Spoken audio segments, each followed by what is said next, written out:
হুম্মাম কাদের চৌধুরীকে বিএনপি যখন নমিনেশন দিয়েছে, মির্জা ফাকের উপরে আমার প্রচন্ড গোসা হয়েছে। কারণ ওই সিংহ শার্দুল হুম্মাম কাদের চৌধুরী যখন বলেছিল নারায় তাকবীর, এই হারামজাদা ঢাকায় বসে বলছে বিএনপির মঞ্চে নারায় তাকবীর চলবে না। চিটগংয়ের এক ভদ্রলোককে আমি খুব সম্মান করতাম। ভদ্রলোককে ব্যক্তিগতভাবে আমি চিনতাম। আমার সাথে দোস্তালি ছিল না, কারণ উনি আমার সিনিয়র, অনেক সম্মানী মানুষ। আপনাদেরকে আমি একটা দিনের কথা বলি। এক ভদ্রলোক ছিলেন, আমার ক্লোজ ছিলেন। Major general Amjad Khan Chowdhury. উনি একটা রিয়েল এস্টেট অফিস ছিল ওনার বাংলাদেশে। এটার নাম ছিল প্রপার্টি ডেভেলপমেন্ট। তার অফিসটা ছিল বিআরটিসি বিল্ডিং এ। বিআরটিসি বিল্ডিং এর ফার্স্ট ফ্লোরে একটা ট্রাভেল এজেন্সি ছিল, ওটার নাম ছিল প্যান অ্যাম। প্যান অ্যামের চিফ এক্সিকিউটিভ ছিল রেজা হোসেন। আমি, মেজর জেনারেল আমজাদ, কর্নেল শরীফ, আমরা চা খাচ্ছিলাম ফার্স্ট ফ্লোরে, বিআরটিসি বিল্ডিং এর ফার্স্ট ফ্লোরে। বাই দ্য ওয়ে, বিআরটিসি বিল্ডিংটা তখন ছিল শিল্প ব্যাংকের পাশে। হঠাৎ করে এক ভদ্রলোক ওখানে আমাদের সাথে চায়ের দাওয়াতে অংশ নিলেন। অনেক লম্বা চূড়া একটা লোক, অনেক লম্বা চূড়া একটা লোক। তো রেজা হোসেন দাঁড়ালেন। রেজা হোসেনের বউয়ের নামটা দর্শকবৃন্দ এই মুহূর্তে আমার মনে নাই। রেজা হোসেন দাঁড়াইয়া পরিচয় করাইয়া দিলেন। বললেন উনি ফেমাস সালাউদ্দিন কাদের চৌধুরী। দর্শক শ্রোতা, কোনো গল্প শোনাচ্ছি না, আমার নিজের। বিআরটিসি বিল্ডিং এর ফার্স্ট ফ্লোরে প্যানাম ছিল এবং ওখানে রেজা হোসেন ছিল। তো আমার সাথে সালাউদ্দিন কাদের চৌধুরী ওখানে পরিচয় হয়েছে। জেনারেল আমজাদ ছিলেন, কর্নেল শরীফ ছিলেন। কর্নেল শরীফ বোধহয় তখন বিআরটিসির চেয়ারম্যান। আমরা কথা বলছিলাম। ওই দিন আমার সাথে সালাউদ্দিন কাদের চৌধুরী সাহেবের সাথে সামান্য কেমন আছেন, ভালো আছি, আপনার সম্পর্কে জানি। এবং এরপরে বিএনপির রাজনীতিবিদ হিসাবে আর একবার দেখা হয়েছিল সংবাদ পত্রিকার অফিসে, ২ বার। আমি আমার এই ২ দিনে সালাউদ্দিন কাদের চৌধুরী সম্পর্কে আমার যে ফিলিংস ছিল, উনি আমার মতো একজন স্ট্রেইট শুটার ছিলেন। উনি যেটাকে বিশ্বাস করতেন, উনি মনে প্রাণে অন্তরে ওটাকে ধারণ করতেন। আমাকে একজনে বলেছে, দাদা ঘন্টা বলবেন কি? জি বলবো। ১৯৯২ সন, ভ্লাদিমির গোর্কি। জি ভাই। ১৯৯২ সন। আমি এক ইয়াং টগবগে যুবক। এখন এই ২ দিন আমি সালাউদ্দিন কাদের চৌধুরীকে যখন আমি দেখেছি, আমার মনে হয়েছে লোকটা একজন স্ট্রেইট শুটার। উনি যখন কথা বলেছেন, আমি উনার চোখের দিকে তাকিয়ে দেখেছি, উনি মনে প্রাণে অন্তরে উনি যেটা বলেন সেটা বিশ্বাস করেন। উনার ভিতরে আন্তরিকতা ছিল। উনি ৩ বার আমার নাম জিজ্ঞাসা করেছিলেন। আমি, জেনারেল আমজাদ বলল, seems like you like his name. Salauddin Quader Chowdhury বলেছিলেন, এই ছেলেটাকে আমি খুব পছন্দ করলাম, খুব ভালো ছেলে মনে হচ্ছে। তো আমার মনে পড়ে রেজা হোসেন তখন বলছিল, জি আপনি যেভাবে কথা বলেন ঠিক সেও ঠিক সেভাবে কথা বলে। This is my nature, that's the way I born. এখন এই কথাটাকে আজকের আমি কেন টানলাম? একটা, কেন আমি টানলাম? একটা কারণে, এই সালাউদ্দিন কাদের চৌধুরীর সাথে সালমান রহমানের কোন প্রকার আত্মীয়তা, বন্ধুত্ব পারিবারিক ভাবে আমি শুনেছি আছে। এবং সালমান রহমান যখন হাসিনার গভর্নমেন্টে জয়েন করেছে, হাসিনার সাথে সালমান রহমান এবং এবং অমিত শাহ, তাদের কঠিন ক্ষমতা ছিল এই লোকগুলোর। আমাকে কিছুদিন আগে সালাউদ্দিন কাদের চৌধুরীর ছেলে হুম্মাম কাদের চৌধুরী, আমাকে জানানো হয়েছে সে তাকে নমিনেশন দেবে বিএনপি। আমি কিন্তু ভুলে যাই নাই হুম্মাম তাদের চৌধুরীকে যখন গুম করা হয়েছে নিউ ইয়র্কের ডাইভার্সিটি প্লাজায়, আমি তার পক্ষে দাঁড়িয়ে কথা বলেছিলাম। আমি বলেছিলাম হুম্মাম কাদের চৌধুরীকে কেন গুম করা হলো এই মুহূর্তে, তাকে তাড়াতাড়ি মুক্তি দেওয়া হোক।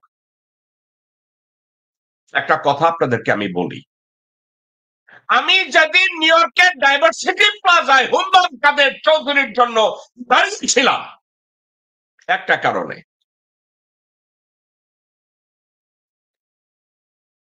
তার বাবাকে আমি দেখেছি বিআরটিসি বিল্ডিং এর ফার্স্ট ফ্লোরে 35 মিনিটের জন্য,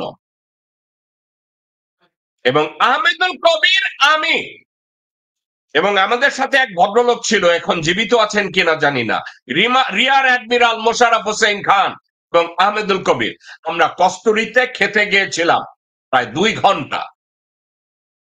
আমার ভিতরে একটা আবেগ ছিল, ওই সিংহ পুরুষের ছেলে হুম্মাম কাদের চৌধুরী। আমি চিন্তা করলাম ছেলেটাকে, ওনাকে মেরে ফেলা হলো, ওনার ছেলেটাকে এভাবে গুম করা হলো। আজকে আমার একটা কষ্ট লাগে, আমাকে একটা ছবি পাঠানো হয়েছে হুম্মাম কাদের চৌধুরী, সে সালমান রহমানদের সাথে কোন রকম পচে যাওয়ার চেষ্টা করেছে। আমি জানি হয়তো হুম্মাম কাদের চৌধুরী এবং তার ছেলে, তার ভাই, তারা সবাই চেষ্টা করেছে তার বাবার জীবন বাঁচাতে, কিন্তু পারেনি। এখন একটা কথা এখানে শেখার আছে, কি শেখার আছে? ভারতীয়রা বন্ধুকেও বাঁচাইয়া রাখে না। ভারতীয় তল্পিবাহী ষড়যন্ত্রকারীদের কাছে বাংলাদেশের কেউ, বাংলাদেশের মুসলমান কেউ, কোন রাজনীতিবিদ, যোগ্য দূরদর্শী নেতাকে ভারতীয়রা বাঁচায় রাখে না। এখন আপনারা বলবেন হাসিনাকে কেন বাঁচায় রাখছে? হাসিনা গান্ড মূর্খ, মূর্খ, দেশদ্রোহী, হারামজাদি, ব্রেইনলেস ইডিয়েট, যার জন্য হাসিনাকে তারা বাঁচায় রাখছে। মুজিবকে বাঁচায় রাখবে না, কারণ মুজিবের ভিতরে কিছুটা জাতীয়তাবাদ ছিল। জিয়াউর রহমানকে বাঁচায় রাখবে না, সে জাতীয়তাবাদের নেতা। এখন তাইলে তারেক রহমান তাকে মাইয়া ফেলাইতে চাইছে কেন? তার ভিতরে জিয়ার রক্ত আছে তো, তাহলে বাঁচায় রাখছে কেন? মজুমদার ফ্যামিলির একটু রক্ত আছে না, যেখানে বাণিজ্য, বাণিজ্য, মজুমদার ফ্যামিলির বাণিজ্য, তো জিয়ার রক্তও আছে, মজুমদার ফ্যামিলিরই তো বাণিজ্যর রক্ত আছে। এখন হুম্মাম কাদের চৌধুরী হাসিনার পতনের পরে লালদিঘি ময়দানে কোন এক জায়গায় ভাষণ দিতে গিয়ে বলেছিল নারায়ে তাকবীর, আল্লাহু আকবার। মির্জা ফখরুল তার পুটকি ছিঁড়া গেছে, ঢাকায় বসে বলছে বিএনপির মঞ্চে নারায়ে তাকবীর চলবে না। মির্জা ফখ যেই সিংহ শার্দুল নারায়ে তাকবীর দিছে, তার যদি এই তাকবীর না চলে, তাকে নমিনেশনটা কিভাবে দিলা হারামজাদা?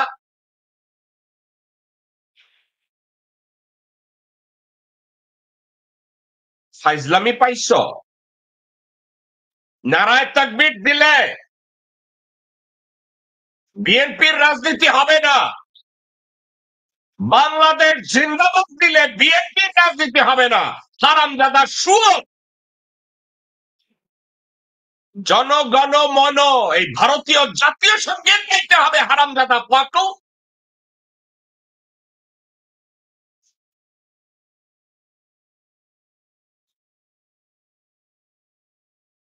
তোরা তো এটাই করিস মির্জা ফখ।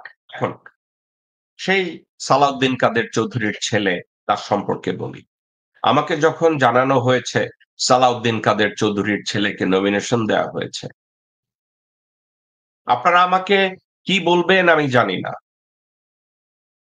আমি বিএনপিকে পছন্দ করি জিয়া রহমানের দল হিসাবে। আমি বিএনপিকে পছন্দ করি ব্যক্তি খালেদা জিয়ার ইনফ্লুয়েন্সের জন্য।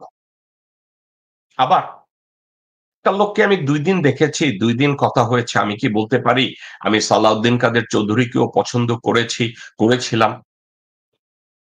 একটা কথা আপনাদেরকে বলি। Your first impression has some effect for the rest of your life. If you see something যে আপনি ১ম দেখায় আপনি চিন্তা করে দেখলেন এই লোকটা একজন স্ট্রেইট শুটার এবং এই লোকটা দেশের স্বার্থে ভালো কথা বলে, ভালো কাজ করতে পারে। সালাউদ্দিন কাদের চৌধুরীকে আমার বাংলার দুশমন মনে হয় না। ফজলুল কাদের চৌধুরীর হিস্ট্রি আমি ঘেঁটে দেখেছি।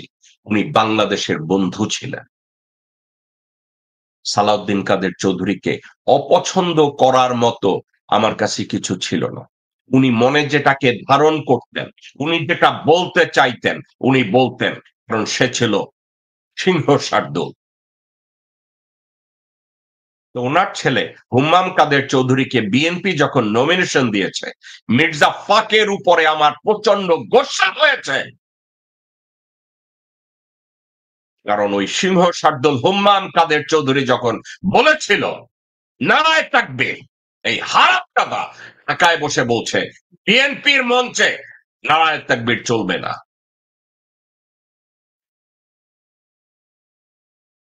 সালাউদ্দিন বলেছে নারায় তাকবীর চলবে না।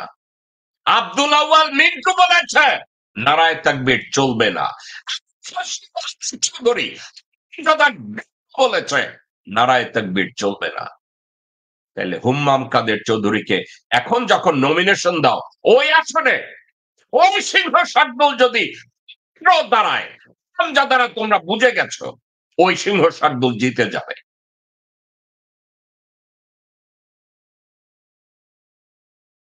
এখন মিলিয়ন ডলারের কোশ্চেন, হুম্মাম কাদের চৌধুরী কিছু শিখেছে কিনা? হুম্মাম কাদের চৌধুরীর মাথায় ঢুকেছে কিনা যে সালমান রহমানের এত ক্ষমতা থাকা সত্ত্বেও কেন সালাউদ্দিন কাদের চৌধুরীকে বাঁচানো যায় না? এত থাকা সত্ত্বেও হুম্মাম কাদের চৌধুরীর গুম ঠেকানো যায় না। তাহলে সালমান রহমান কি কারো আত্মীয় হতে পারে? না। যারা একবার ভারতের গু খেয়েছে তারা কারো আত্মীয় না।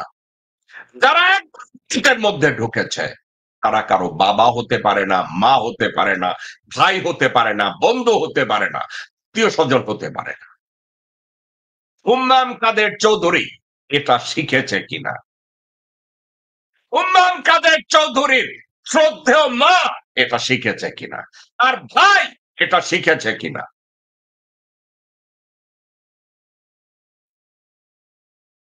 আল্লাহ ভালো জানে। একটা কথা আমি জানি, ভারতীয়দের কাছে আমরা বাংলাদেশিরা জাস্ট বডি, শরীর। আমরা জাস্ট একটা শরীর। আপনাদেরকে আমি একটা কথা বলি। র‍্যাব যখন মানুষদেরকে গুম করেছে, তাদেরকে যখন আয়না ঘরে নিয়েছে, আপনারা কি জানেন তাদেরকে কোনো নাম ধরে ডাকা হয়নি? কর্নেল হাসিন গুম করা হয়েছে। আর গুম করা হয়েছে। গুম করা হয়েছে। এদেরকে নাম দেয়া হয়নি। এদেরকে কাউন্ট করা হয়েছে। কাউন্ট বুঝেন? সংখ্যা গণা হয়েছে। কত বডি আয়না ঘরে এসেছে। দর্শক শ্রোতা আপনারা কি বুঝতে পারছেন? তাদের নামও ছিল না। কতটা বডি, কতটা শরীর আয়না ঘরে গিয়েছে। ওই কাউন্টিং এ তারা বলতো বডি নাম্বার 1, বডি নাম্বার 2। এই ওয়াকারুজ্জামান এগুলোর ইনভেন্টর।